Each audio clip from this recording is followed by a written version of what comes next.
One of the final disability categories that we consider is those students who are identified as being gifted and talented. And the state of Kansas, along with the state of Florida, provide all of the same special ed rights to students who are identified as being gifted and talented as all of the other disability categories. 28 states provide some services, but only 2 provide all of the special education rights, all of the IDA rights to those students who are identified as gifted and talented. When we think about someone who is gifted, and again, we've talked about this before, none of the states really have the same definition. If we're speaking really broadly, we're thinking about someone who has an IQ of about 130 or above, though the IQ test is problematic. And there's actually a lot of other factors to me that go into being gifted or talented. I tend to gravitate towards Howard Gardner's work on multiple intelligences, which allows me to believe that everybody is very, very intelligent and gifted in one or more ways, and it's up to us to find ways to let those talents shine in our students. But it is important to provide some support to those very, very, very bright students that we have in our classrooms. Because the fact of the matter is, and often it's argued that, well, we don't really need to provide supports to students who are gifted and talented because they're smart anyway. They don't need extra support. But the fact of the matter is that about 50% of the students who are identified in this way without supports actually present in a classroom like C and D students, not like A and B students. And so their educational potential is really hampered without some supports. When we talked about universal design for learning, I mentioned the tic-tac-toe grid for planning assignments and having those students do all of the bottom level problems, the more challenging problems. And so in order to keep those students interested and engaged and challenged, there's some different things that we have to do.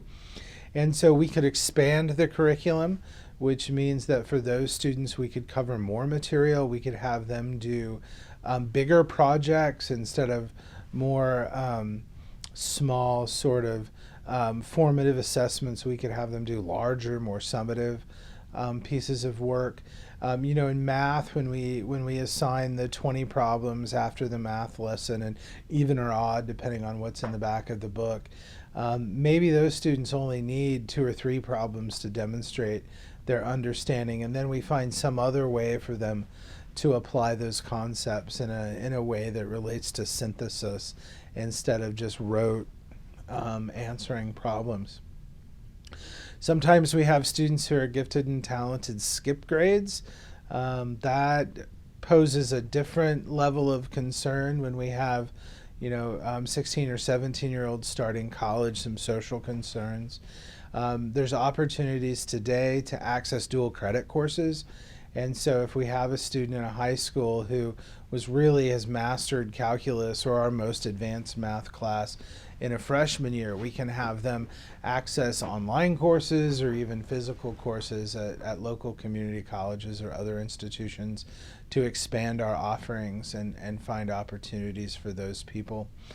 Gifted students can easily be accommodated for in our private schools. We don't need any special technology. We may need to spend some extra time planning for them and helping them find, or working with parents to help find those kinds of opportunities. But we really do need to care for these students as individuals, because they're at great risk of kind of falling through the cracks, just like a student with a disability on the side that's more at risk academically. So those services are important. You'll find lots and lots of resources for these students if you do online searches.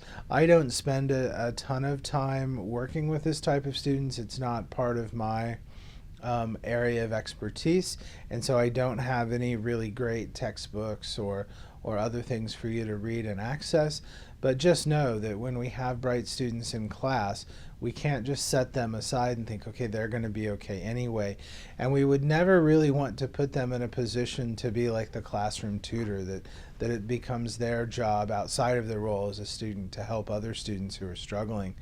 We don't want to rely on them in that way. But making sure that we're caring for them as individuals, just like we do all of our students, is critically important when we think about those academically talented students.